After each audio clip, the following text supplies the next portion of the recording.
नमस्कार, NockingNews.com में आपका स्वागत है। मैं हूं गिरिजेश वशिष्ठ। भारत में जो पहलवानों के मामले में ताज़ा घटनाक्रम हुआ है उसको लेकर मैं कुछ बातें आपसे कहना चाहता हूं। और ये जो बातें मैं आपसे कहना चाहता हूं ये मेरे मन की बात है।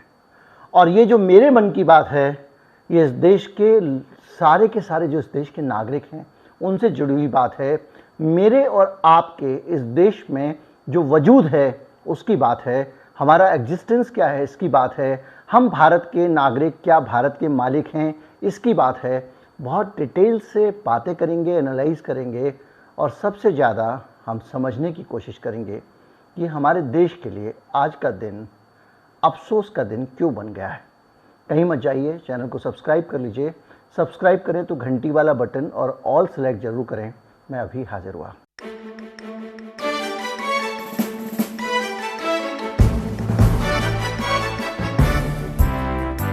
आज सुबह मैं मॉर्निंग वॉक के लिए जा रहा था तो मुझे ये सज्जन दिखाई दिए। एक अकेला आदमी बाजार में गया, 2 बैनर छपवा कर लाया और इनको रख के वो धरना देने बैठ गया। मैंने 5 मिनट बात की, उनसे समझने की कोशिश की कि वो ऐसा क्यों कर रहे हैं और पहलवानों के आंदोलन में अगर इनको इतना ज़्यादा अफसोस क्यों है, दुख क्यों है और इस देश को क्यों ये बदलना चाहते हैं। इस अकेले आदमी को बहुत दुख था, बहुत दर्द था। इसने बताया कि ये घनघोर राष्ट्रवादी है। व्हाट्सएप ग्रुप में और दूसरी जगहों पे ये उन सब लोगों से लड़ा करता था जो सरकार की आलोचना करते थे या सरकार की नीतियों पर सवाल उठाते थे। ये बहुत तगड़ा वाला हिंदूवादी भी है, लेकिन आज बैनर लेकर बैठा हुआ है। वो कौन सी बात है जो इसके दिल को चुभ गई है, उसको आज हम समझने की कोशिश करेंगे। भारत में आंदोलन होते रहते हैं, बहुत सारे लोग आंदोलन करते हैं, चले जाते हैं। लेकिन जो पहलवानों का आंदोलन है ना, इसके साथ शुरू से जो कुछ हुआ वो वैसा सामान्य नहीं हुआ जैसा कि किसी आंदोलन के साथ होता है।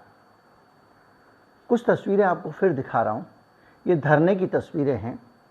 इन धरने की तस्वीरों में साफ, शफाक, सफ़ेद चादर गुदगुदे गद्दों पर बिछे हुए हैं, मसनद लगे हुए हैं और नेता लोग धरना दे रहे हैं। यहाँ तक कि जब गले में प्याज की माला पहनकर धरना दिया करते थे नेता लोग, तब भी ऐसे ही कंफर्टेबल स्थितियों में धरना देते थे, शांति से बैठते थे।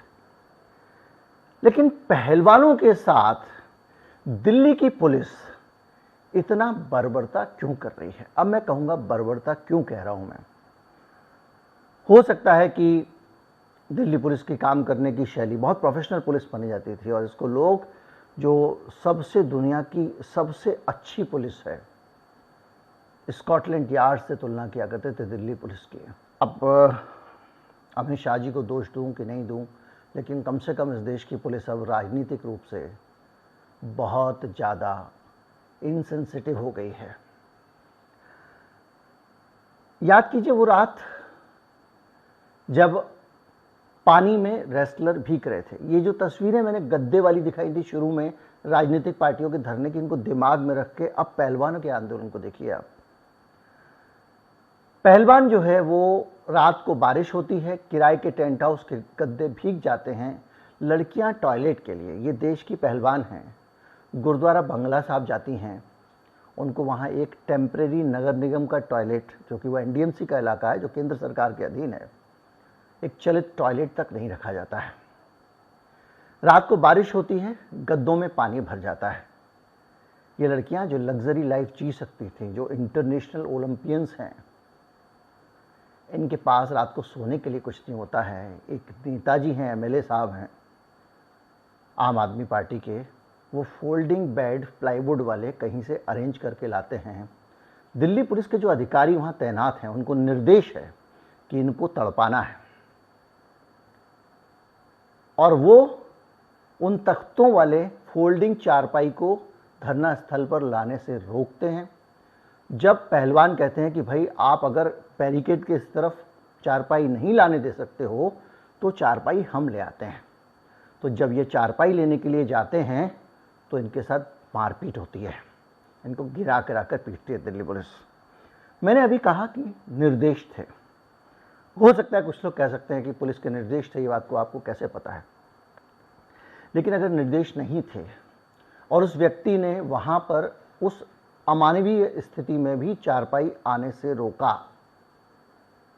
और पहलवानों के साथ मारपीट की और ऐसा निर्देशों के बगैर किया, ये इनह्यूमन एक्ट किया, तो उसके खिलाफ एक्शन हुआ क्या? निर्देश नहीं थे लेकिन एक्शन हुआ क्या? आप कल्पना कर सकते हैं, इस देश में कोई भी एक आंदोलन चल रहा है, अगर लोग बैठे हुए हैं आंदोलन पर, धरने पर बैठे हुए हैं, सरकार के साथ किसी एक मसले पर उनकी असहमति हो सकती है, उनके साथ विचार नहीं मिल रहे हों, ऐसा हो सकता है। और ऐसा ही लोकतंत्र में होता भी है, जब आप आंदोलन होते हैं तो लोगों के विचार सरकार से नहीं मिल रहे होते, इसीलिए आंदोलन होते हैं। तो क्या आप आंदोलनकारी को एक असहमत व्यक्ति के बजाय एक दुश्मन की तरह ट्रीट करेंगे, उनको पीटेंगे, उनको तरसाएंगे और यहाँ तक कि उनको बरसात में भीगे हुए गद्दों पर सोने को मजबूर करेंगे? क्या ये वो बेटियाँ जो प्रधानमंत्री के साथ अपना फ़ोटो खिंचवा रही थीं, एक सूखा बिस्तर भी इस देश में डिज़र्व नहीं करती हैं? लेकिन ये घटना थी। इस घटना से पहले की भी बहुत सारी कहानियाँ हैं। जनवरी में जब पहला धरना दिया था इन पहलवान लड़कियों ने, इनके साथ में खेल मंत्री ने मुलाकात की। पहले तो ये चाहते थे कि अमित शाह जो देश के गृह मंत्री हैं उनसे मुलाकात हो, कानून व्यवस्था का मामला है, लेकिन खेल मंत्री ने मीठी मीठी बातें करके उनको मना लिया कि भाई आ जाओ, आप मुझसे बात कर लो। वो उनसे बात करते गए और वहाँ पे एक कमेटी बना दी गई, ओवरसाइट कमेटी जो भी कहें। वो कमेटी जांच करने लग गई और उस कमेटी की जांच को लेकर जो इनके पास जानकारियां आई वो बहुत खतरनाक थी। उसके बाद में जब ये अपनी बात करने के लिए, शिकायत करने के लिए, खेल मंत्री से मिलने के लिए समय मांगने लगे तो खेल मंत्री समय ही नहीं दे रहा है। आप सोचिए, एक मानसिक टॉर्चर है। अगर आप एक नेशनल लेवल के, बल्कि इंटरनेशनल लेवल के एक पहलवान हैं और आप खेल मंत्री से टाइम मांगे और मिलने को नहीं दे रहा है, इससे बड़ा अपमान क्या हो सकता है? इस आंदोलन को शुरू से ऐसे ही डील किया जा रहा है, इस तरह डील किया जा रहा है कि वो क्या करें क्या ना करें, टॉर्चर है ये। अगर आप इस देश में पहले भी याद कीजिए, बूढ़े किसानों के केस में ये हुआ था, बारिश आई, उनके टेंटों में पानी भर गया था, तब भी पुलिस ने यही किया था। तो अगर आप भारत में रहने वाले नागरिकों के इस लोकतांत्रिक बेसिक अधिकार को नहीं सुनेंगे तो क्या होगा? मैंने पहले भी अपने एक वीडियो में कहा था कि ये गांधी का देश है और इस देश के सबसे बड़े, इस देश के लोगों के जो दुश्मन थे वो अंग्रेज थे। लेकिन महात्मा गांधी जब अनशन करने बैठ जाता था, खुद ही भोजन नहीं करता था, तो अंग्रेज आकर बात करते थे। बहुत सारी बातें हुई हैं, बहुत सारे डिस्कशन हुए अंग्रेज़ों के साथ में। कई जगहों पे वो क्रूर अंग्रेज जिन्होंने जलियांवाला बाग में भी लोगों को गोलियों से भून दिया था, वो क्रूर अंग्रेज भी बातचीत की टेबल पे आते थे जब लोग आंदोलन करते थे। लाठियां उन्होंने भी बरसाई हैं, लेकिन टॉर्चर उन्होंने इस तरह से नहीं किया कि आपको खाना ना आने दें, पानी ना आने दें, आपके सोने का इंतज़ाम ना करने दें। और सबसे दुखद बात यह है कि वो धरने पर बैठे हुए हैं, सरकार बात करने को तैयार नहीं है। छोटी छोटी बच्चियों के साथ में मोलेस्टेशन का मामला आया। क्या मांग रहे थे पहलवान? पहलवान ने आपसे क्या मांगा? देश से क्या मांगा? सरकार से क्या मांगा? उन्होंने मांगा कि जैसे कि एक आपराधिक मामले में अगर आरोप लगते हैं, जांच होती है, इस व्यक्ति की जांच आप क्यों नहीं करोगे? आप इस व्यक्ति की जांच इसलिए नहीं करोगे क्योंकि आपकी पार्टी का सांसद है। तो क्या ये किसी भी सभ्य समाज में किसी को स्वीकार्य होना चाहिए? तो उनकी कोई जांच ना करना, वो गवाहों को प्रभावित कर रहे थे, इस तरह का बयान आया था, आपको याद होगा। वो नाबालिग बच्ची के जो स्कूल है उसको सर्टिफिकेट और दूसरी चीज़ों में हेरफेर की बात कर रहे थे, वो परिवार वालों से बातचीत कर रहे थे। तो इससे ज़्यादा जांच को प्रभावित करना क्या हो सकता था? लेकिन उसके बावजूद बृजभूषण शरण सिंह आज़ाद घूम रहे हैं। दिल्ली पुलिस ने जो जांच की है, उसकी जो रिपोर्ट अभी सूत्रों के अनुसार आई है, वो कह रही है कि ये गवाहों को भी प्रभावित नहीं कर रहे थे और लड़की की उम्र भी बढ़ाकर दिखाई गई है। ये बिल्कुल टिपिकल, जिस तरह की दूसरे बहुत सारे राज्यों के, किसी एक राज्य का नाम लूंगा तो उसकी बदनामी होगी, पुलिस जो काम करती है, जिस तरह से लीपापोती करती है, जिस तरह से दिल्ली के दंगों में दिल्ली पुलिस ने लीपापोती की थी, उस तरह की लीपापोती दिखाई दे रही है सरफेस पे। क्यों दिखाई दे रही है?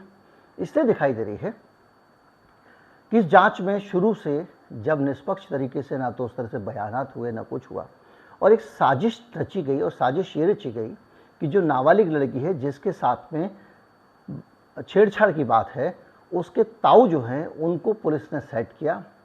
पिता को पहले मनाने की कोशिश की, उनके ताऊ को सेट किया, और ताऊ ने ये बयान दिया। अब देखिए, ताऊ अचानक उठ के ये बयान दें कि वो बच्ची नाबालिग नहीं है, और ताऊ को पता हो कि मेरी ये भतीजी है, ये बयान दे जा रही दिल्ली पुलिस में, और इसने ब्रिजभूषण शरण सिंह के खिलाफ शिकायत की है, तो ये भी अपने आप में अजूबा है। ये सूचना कैसे पहुंचती है? और ताऊ उस परिवार से अपनी खुन्नस निकालने के लिए बोलता है कि इस लड़की की उम्र तो ज़्यादा है, ये देखिए बर्थ सर्टिफिकेट। बाद में पता चलता है कि उनकी एक बड़ी बेटी थी, उसका भी नाम यही था, उसकी मौत हो गई तो उसकी याद में एक छोटी बेटी हुई, उस छोटी बेटी को उन्होंने का भी वही नाम रख दिया, तो उसका बर्थ सर्टिफिकेट है। लेकिन ये जांचें दिल्ली पुलिस को करनी चाहिए ना, ताऊ जी जांच करेंगे क्या? लेकिन हमारा फोकस जो है वो इस बात पे है कि किस तरह से लगातार बेचारगी अनुभव कर रहे थे वो लोग जो ओलंपियन हैं। एक और मामला मैं आपको बताता हूं कि किस तरह से बच्चों को वहां से घसीटा गया, पीटा गया। आप अगर वो आंदोलन कर रहे थे, धरना कर रहे थे, गिरफ्तारी कर सकते थे। गिरफ्तारी के बहुत तरीके हो सकते थे, मारपीट करना, गिरफ्तार कर लेना, गाड़ी में घुस के ले जाना, उठा के ले जाना, और उसके बाद में उनके टेंट को तोड़ ताड़ के फेंक देना। उनका पूरा टेंट तोड़ के वहाँ से हटा दिया गया। ये किसी भी सभ्य लोकतांत्रिक समाज में किसी धरना प्रदर्शन से डील करने का तरीका नहीं है। ऐसा कहीं किसी बहुत ज़्यादा तानाशाही किसी देश में होता हो, पता नहीं, उत्तर कोरिया वगैरह, चीन विन में तो पता नहीं। और उनके ऊपर बहुत सारे दुनिया भर के मुकदमे लाद दिए गए हैं। आप सोचिए, एक बेचारगी सोचिए इस मुल्क में, और इसका एक पहलू भी सोचिए कि अगर देश की सरकार शांतिपूर्ण तरीके से अपनी असहमति दर्ज कराने आने वाले आंदोलनकारियों की बात को सुनेगी नहीं, उनसे संवाद नहीं करेगी, तो इस देश में लोगों का हिंसा पे विश्वास बढ़ता है। हम गांधी के देश हैं, हम बातचीत से मसलों को सुलझा सकते हैं, लेकिन अगर आप सारे रास्ते बंद कर दोगे, दमन पे उतारू हो जाओगे, तो एक विश्वास ये बनता है कि भैया अब तो हमको तोड़फोड़ करके और ये सब करके ही हमारी बात सुनी जाएगी। और ऐसा हम बहुत सारे केसेस में देखते रहे हैं कि जब इस तरह का मामला हो जाता है तो सरकार सुनवाई पे आ जाती है, या फिर सरकार को डर लग रहा हो, जैसे उत्तर प्रदेश में चुनाव ना हार जाए, डर लग रहा था तो किसानों की बात मान ली। ये कौन सा राजनीतिक चरित्र है? लेकिन बहरहाल उन लोगों को किसी तरह से घसीट कर फेंका गया, और ये इतना दर्दनाक और हृदय विदारक मामला है कि इस देश में किसी व्यक्ति को जो महीनों से धरने पर बैठा है, ना तो उसकी सुनवाई करना, जो सुप्रीम कोर्ट के आदेश पर एक एफआईआर दर्ज की गई है उसमें आगे कार्रवाई दिखाई ना देना, पॉस्को एक्ट है लेकिन गिरफ्तारी ना करना, मामले की लीपापोती करना और कहना सबूत नहीं मिले हैं, ये सब चीज़ें जब आपके सामने आती हैं, अफसोस तो होता है। और उसके बाद उससे भी ज़्यादा अफसोस जब होता है जब इन लोगों के साथ जो जुल्म हुए हैं, इस देश के एक आईपीएस अधिकारी ने जान से मारने की धमकी देते हैं।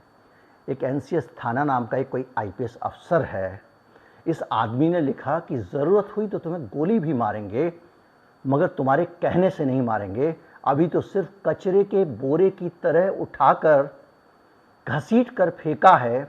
दफ़ा 129 में पुलिस को गोली मारने का अधिकार है, उचित परिस्थितियों में वो हसरत भी पूरी होगी। मगर यह जानने के लिए पढ़ा लिखा होना आवश्यक है। बहुत गरूर है अपने पढ़े लिखे होने पर, लेकिन ये पूरे कैरेक्टरिस्टिक्स एक अनपढ़ के हैं। और ये आईपीएस अधिकारी जो आखिरी लाइन लिखता है, फिर मिलेंगे पोस्टमार्टम टेबल पर, यानी मार दिया जाएगा तुमको तो पोस्टमार्टम टेबल पर मिलोगे। और ये इसके बाद में जो पुनिया है उसने जवाब दिया कि हम आएंगे, बताइए कहाँ आना है, और छाती पर गोली खाएंगे, हिंसा से डरती नहीं है। लेकिन इस देश में किसी को जान से मारने की धमकी पोस्टमार्टम की टेबल पर मिलते हैं। ये सब धमकियां बड़े बड़े गैंगस्टर, बड़े बड़े अपराधी देते रहे हैं, उन तक समझ में आता है। लेकिन एक आईपीएस अधिकारी ये धमकी दे रहा है, उसके ऊपर कोई कार्रवाई नहीं होती है। इस सब के ऊपर आप उस विचारगी को देखिए, उस बेचारगी को, जिसमें कि ये बच्चे सब छोड़कर अपनी जीवन भर की मेहनत, खून पसीने की जो कमाई है, वो है मेडल, उनको लेकर हरिद्वार विसर्जित करने पहुंच जाते हैं कि अब हम गंगा में मेडल बहा देंगे। अब और आस इस देश के सिस्टम से नहीं रही है, तो वहाँ भारतीय जनता पार्टी के कार्यकर्ताओं को भेज दिया जाता है। ये हर आंदोलन में एक हिंसक भीड़ भेजते हैं, वो शांति से मेडल प्रभावित करने गए, सुबह कर रहे हैं, फूट फूट कर रो रहे हैं, क्योंकि उनके अपनी जीवन भर की कमाई उन्हें नदी में बहानी पड़ रही है।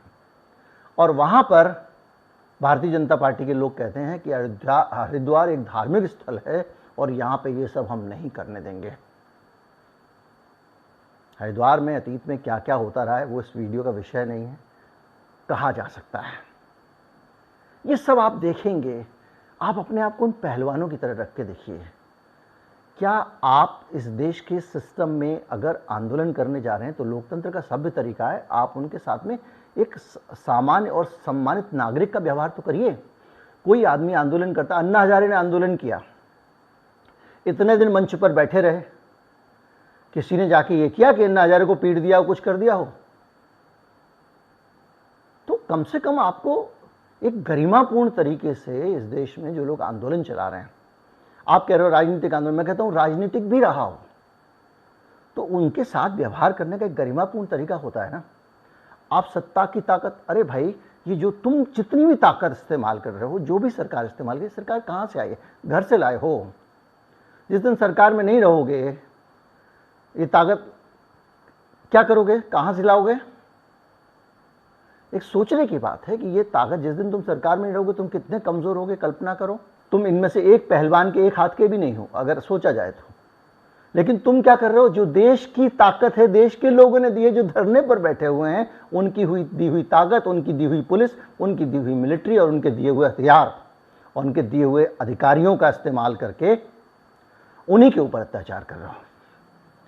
तो मसला सिर्फ इतना है कि लोकतंत्र में नागरिकों को इतना बेचारगी का एहसास मत कराइए। ये देश उनका देश है। आप जो भी हो, जितना भी आपको अपने इलेक्शन मैनेजमेंट पे भरोसा हो, जितना भी आपको उठापटक पे भरोसा हो, जितना भी खरीद फरोख्त पे भरोसा हो, ब्लैकमेलिंग पे भरोसा हो, एजेंसियों पे भरोसा हो, जितना भी आपको ईवीएम से लेकर जितनी चीज़ों पे भरोसा हो, वो सारा का सारा भरोसा एक दिन रखा रह जाएगा जिस दिन इस देश का नागरिक उठेगा। इनके साथ गलत हुआ है और इन बच्चों के साथ बहुत गलत हुआ है, और इन बच्चों के साथ जो गलत हुआ है वो गलत भी बताना ज़रूरी है। हम और आप इसको एक तमाशे की तरह नहीं देख सकते। हम एक फिल्म नहीं देख रहे हैं हॉल में देखकर जो ख़त्म हो गई और हम घर चले गए। हम इसके पात्र हैं। जो पहलवान वहाँ बैठे हुए हैं वो हम हैं। कल के दिन हम भी बिजली के लिए, पानी के लिए, दूसरी चीज़ों के लिए आंदोलन कर सकते हैं। कल के दिन हमें भी किसी न किसी मसले पर सड़क पर आना पड़ सकता है। क्या हमने महसूस किया इस देश में आंदोलनकारियों को बहुत सम्मान मिलता रहा है। हमने भी आंदोलन किए हैं स्टूडेंट लाइफ में, बहुत सारे मौक़ों पे जेल भी गए हैं। बहुत सम्मानजनक व्यवहार होता था, बेहतर खाना मिलता था अपराधियों के मुकाबले, और जिन नेताओं के खिलाफ आप आंदोलन करते थे वो भी आपसे नफरत नहीं करते थे। पता नहीं कौन सी तानाशाही का एक रवैया सरकार ने अपना लिया है। यही तानाशाही होती है, और ऐसी तानाशाही कोई घोषणा करके नहीं आती कि रात को 8 बजे मोदी जी कहेंगे आज से लोकतंत्र खत्म, तानाशाही चालू। ये मसला सिर्फ इतना नहीं है कि कोई हमारा दुश्मन है। मान लीजिए हम टीम चेन्नई सुपर किंग के फ़ैन है तो दूसरी वाली जो मुंबई इंडियंस जो है उसको अगर इन्होंने चेन्नई सुपर किंग वाले ने थप्पड़ मार दिया तो हम चीयर करने लगे ना। हम यहाँ एम्पायर हैं, हम इस जागीर के मालिक हैं। हमारे सामने जो हो रहा है वो हमें देखना है, और जो भी हो रहा है इतनी बेचारगी नहीं हो सकती थी। उनको पीटा नहीं जाना चाहिए था, बार बार पीटा नहीं जाना चाहिए था, उनको टॉर्चर नहीं करना चाहिए था, उनको गीले गद्दे पे सुलाने की कोशिश नहीं करनी चाहिए थी, उनकी मांगों पर एक उचित जांच करनी चाहिए थी। वो सिर्फ न्याय ही मांग रहे थे, वो ये नहीं कह रहे थे फांसी चढ़ा दो, वो कह रहे थे कि न्याय दे दो, जो इस देश का हर नागरिक का मूल नैसर्गिक अधिकार है। अरे भाई, अदालत के सामने पेश कर दो गिरफ्तार करके, अदालत फैसला कर देगी दोषी है या निर्दोष है। आप पहले से कैसे फैसला कर सकते हो? कभी किसी के घर पे बुलडोजर चला देते हो, घोषित कर देते हो दोषी था, एनकाउंटर में मार देते हो, घोषित कर देते हो दोषी था। अब यहां पे भी कोई दोषी घोषित करने को नहीं कह रहा है, भाई कानून पे भरोसा रखो, ले जाओ। कम से कम इतना ही तो मांग रहा है देश, ये लोग उतना ही मांग रहे थे। इनके साथ जो जो हुआ है ना, उसी का नतीजा है कि हाँ, इंटरनेशनल ओलंपिक एसोसिएशन ने बहुत सख्त रवैया अपनाया है। आईओसी ने कहा है कि भारत में महिला पहलवानों के साथ हुई बदसलूकी और सारे घटनाक्रम पे हमको सख्त आपत्ति है। उसने चेतावनी भी जारी की है। भारत अंतर्राष्ट्रीय स्तर पर इस संस्था की सदस्यता इस संस्था को सदस्यता से बाहर कर सकता है। भारत इसका मेंबर है, वो भारत को ओलंपिक एसोसिएशन से बाहर कर सकता है। स्विट्जरलैंड के लुसाने में आईओसी के स्पोक्सपर्सन ने इंडियन एक्सप्रेस से 28 मई को कहा है कि भारतीय एथलीटों के साथ जो तरीका अपनाया गया, जो बात मैं कह रहा था वही वो कह रहे हैं, वहाँ बैठ के उनके साथ मारपीट की गई और उन्हें घंटों हिरासत में रखा गया। ये बहुत डिस्टर्बिंग है, परेशान करने वाला है। यौन उत्पीड़न के आरोपों की निष्पक्ष आपराधिक जांच करने के लिए आईओसी ने कहा है और इस प्रक्रिया के दौरान खिलाड़ियों की सुरक्षा और भलाई पर विधिवत विचार किया जाना चाहिए और जांच तेजी से पूरी की जानी चाहिए। आईओसी कह रहा है दुनिया का सबसे बड़ी स्पोर्ट्स बॉडी है इंटरनेशनल ओलंपिक एसोसिएशन, और उन्होंने कहा कि अब सारे मामलों में अभी तक हम चुप थे, लेकिन अब ये देखने में आ रहा है कि ये बहुत ही ज़्यादा चिंताजनक स्थिति, डिस्टर्बिंग है। इसके पहले एक प्रतिक्रिया और भी आई है यूनाइटेड वर्ल्ड रेसलिंग की, और यूनाइटेड वर्ल्ड रेसलिंग ने भी बहुत गंभीर तौर पे इस मामले पे कहा है। उन्होंने कहा है कि हिरासत में लेने के तरीके की ज़ोरदार निंदा की जानी चाहिए। जिस तरीके से इनको हिरासत में लिया गया, तंबू उखाड़ के फेंक दिया गया और वो आईपीएस लिख रहा है बोरे में घसीट रहे हैं, ये उसी तरह का तरीका अपनाया गया। तो अगर यही करता रहा तो भारत को अंतर्राष्ट्रीय कुश्ती से निलंबित कर दिया जाएगा। और ये दोनों पहलवानों के साथ एक वर्चुअल संयुक्त मीटिंग करने वाले हैं, यानी आईओसी और ये जो कुश्ती का इंटरनेशनल संस्था है, ये तीनों मिलके और सब जो हमारे पहलवान हैं इनको साथ लेकर वो एक मीटिंग करने वाले हैं और इनसे इनकी तकलीफ सुनने समझने वाले हैं।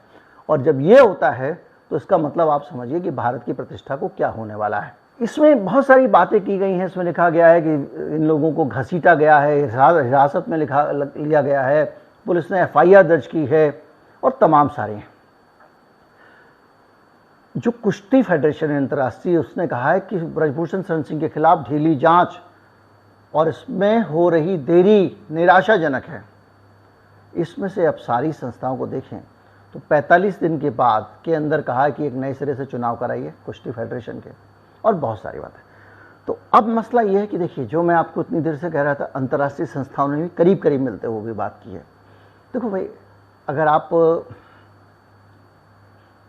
असहमत है किसी से, कोई आंदोलन कर रहा है, करने दीजिए, उसकी बात को सुनिए, समझिए, अपनी बात समझाइए। एक राउंड नहीं, दूसरा राउंड नहीं, 5वां राउंड, 10वां राउंड की बातचीत कीजिए, तथ्यों को सामने रखिए, उनके तथ्यों को सुनिए। ये करने के बजाय आपके पास में पुलिस है जिसको अपराधियों को हैंडल करने के लिए रखा जा गया है, उसको अंग्रेजों की पुलिस की तरह इस्तेमाल करके आप उखाड़ के फेंक दोगे। आपको याद है इस देश के सैनिकों के साथ भी इसी जंतर मंतर पे हुआ था, कपड़े फाड़ दिए गए थे बुजुर्गों के, 1 रैंक 1 पेंशन मांग रहे थे, वो याद है? ये तरीके भारत के लिए अच्छे नहीं हैं। उम्मीद करता हूं कि ये सारी चीज़ें आप अपने ज़्यादा से ज़्यादा मित्रों के साथ में साझा करेंगे, अपने विचार भी इस पर रखेंगे और हम इस पर एक आगे बढ़ें ताकि इन सब चीज़ों को भारत में भविष्य में होने से रोका जा सके। सरकारें सबक लें कि कि ऐसी गलतियां करना ठीक नहीं है। नमस्कार, जय हिंद।